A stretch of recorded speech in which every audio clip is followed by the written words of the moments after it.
video ito ay walang iba kundi si Celine Vlog in Russia.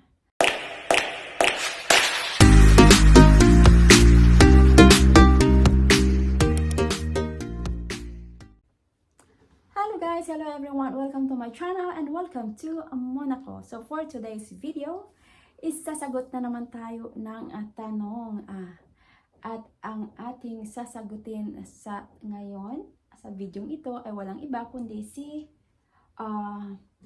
Celine Vlog in Russia. Celine Vlog in Russia, sabi niya dito is, hello, thanks for sharing your info. So nag-comment siya doon sa aking video na ano ang trabaho ng mga Filipino sa France or Monaco. So, ang sabi niya dito, shout out Miss Celine. Salamat sa iyong iwan ng comment dito. Ang sabi niya, thanks for sharing your info. Madali po bang makahanap ng part-time if bagong dating? Celine Vlog in Russia. Thank you, Celine Vlog in Russia from Aklan. So, taga-Aklan siya. Aklanon. Okay. So, diretso na tayo sa ating, wala na tayong paligoy-ligoy pa. Diretso na para, makapagsagot naman tayo ng ibang tanong. Okay. So, kung madali bang makahanap ng part-time? Yes or no? Pwedeng yes, pwedeng no. Kung ikaw naman ay hindi mapili sa trabaho, hindi mapili sa amo, and kung ikaw ay may mga kakilala na dito bago ka pa tatawid, bago ka pa pumunta rito, is maaaring yes. And may sample, example ko lang yung aking kaibigan, actually hindi ko kaibigan, yung kaibigan ko na may kakilala. Okay, so bagong niya yun, 1 month na siya ngayon dito. Bagong bagong cashier niya sa bahay. So, dumating siya dito actually nung nasa yate ako noon. So, since bakante yung kanyang bahay, so may isang kakilala niya na nakiusap na kung po pwedeng sa kanya tumira yung kaibigan na galing Croatia. Galing siyang Croatia. And 3 weeks siya, magwa 1 month na siya dito sa Monaco. And may part-time na siya, loaded na nga siya. So meron na siyang may trabaho na siya everyday. And I think naghahanap pa siya ng pang-afternoon. So yun kasi ang kinaganda sa mga part-time, hawak mo yung mo kung gusto mo ng pang-umaga or pang-hapon, depende din sa offer sa'yo na trabaho. So, pag part-time, nasa 3 to 4 hours or 2 hours. So, depende sa'yo kung tatanggap ko ng 2 hours. Kasi kung ako ayaw ko ng 2 hours lang kasi sayang yung biyahe. Pero anyway, malapit lang naman ang distance dito kung around Monaco lang. Pero kung nasa Roquebrune ka na, or sa bandang Villefranche, so medyo malayo yun, nagsasakay ka pa ng bus. So nasa sa'yo kung tatanggapin mo yung 2 hours or 2 hours na inalok sa'yo. Kasi ako, 3 oras talaga kung po pwede. So nag-replace ako ng isang kaibigan dahil umuwi lang siya ng Pinas. So no choice ako kasi naman niya yun. Trabaho niya yun, replace lang ako. So 2 hours siya. 2 hours, around Monaco lang din naman. So pinupuntahan ko after my job. After ng trabaho ko. Kasi natatapos ako dito sa aking trabaho is alas 2. Depende kung maraming plantsahin, natapos ako 2:30, ganon. Minsan 1:30 tapos na. So, hanggat maaari talaga, ako na panghapon. Pero kung wala naman, okay na kasi full-time naman ako, full-time declared. Yun nga lang, mababa yung oras ng trabaho ko dito. Pero, ganun pa rin ang sweldo ko. Mababa lang yung oras ng trabaho ko pag nandito kami sa Monaco. Pero bumabawi naman sila pag summer na. Dahil pag nasa yate kami is, pag nasa yate kami,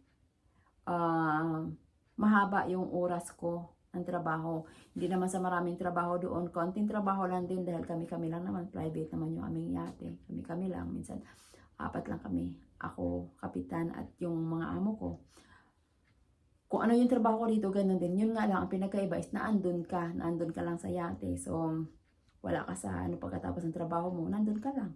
Hindi kagaya dito na pagkatapos ng trabaho ko, uwi ako sa bahay ko. So, akin na yung free time ko. So, wala nang pag nasa yate ka, andun ka, pagkatapos ng trabaho mo, matutulog ka, pero nandun ka pa rin sa loob ng yate. Pwede ka namang lumabas, pero syempre, mas magastos doon sa South of France kasi wala kang sariling bahay, wala kang sariling syempre, kung lalabas ka doon ka sa lalabas ka o punta ka sa mga shopping, syempre mapapabili ka, 'di ba? So, ganon. So, yun, bakit ang layo? Napunta naman tayo sa atin. So, yun lang yun na Celine vlog in Russia. Depende. Maganda kung tatawid ka dito is summer. Kasi ang summer talaga, yun talaga yung mga advice ng mga iba na pag gusto mo tumawid sa summer kasi nandito yung maraming trabaho. But pag winter naman, marami pa rin namang mga nagpapa part-time. Pag summer kasi more on holidays yung mga ibang naandito. So ngayon pag winter, balik na sila dito. So naghahanap pa rin sila ng magtatrabaho and in demand ang mga Pinay dito. So may papel man o walang problema as long as marunong kang makisama, maano ka sa trabaho mo. So walang problema 'yon. Makakahanap ka. Yun nga lang sa simula pa lang, sa umpisa pa lang, magsisimula ka, tanggap ka lang ng tanggap. And then once na marami ka na andun, saka ka na mamimili, di ba? So I think may na-upload din ako dito na galing yung subscriber ko siya from my YouTube channel. Si Chacha from Qatar. Na-meet ko lang siya sa Carrefour, Monaco. And sabi niya, 3 years na siyang nakasubaybay sa aking YouTube channel. And sabi niya nga daw, sana makita niya ako dito sa Monaco. And yes, nakita niya nga ako doon sa Carrefour. Namili ako that night. Lumapit siya sa akin as in, sabi niya, ay, salamat, nakita rin kita in person. So, nandito na siya from Qatar. So, tumawid siya. Actually, pabalik-balik na sila. Pabalik-balik na siya dito ng amo niya dito sa Qatar. Dito sa France and Monaco. Dito sa Monaco. And, yun na yun. So, naisipan niya na magstay na dito. So, nakita niya ako. And, kararating niya lang, almost the same lang siya nung nakilala nung cashier ng aking kaibigan. Almost same lang sila siya naman ay Qatar, yung isa ay from Croatia. Yung isa tumawid galing Croatia, siya naman tumawid galing Qatar. And nakita ko siya and after mabuti nung time na yun, nagkakuhaan kami ng number. Kinuha ko yung number niya kasi nagmamadali na rin kami pareho, nasa market lang kami noon. So kinuha ko yung number niya. And maganda na lang dahil nagkakuhaan kami ng number dahil after 2 days, yung aking amo, yung therapist ng aking amo is nagpapahanap ng Pinay. Nagpapahanap ng Pinay na kung pwedeng makahelp sa kanya para sa kanyang apartment.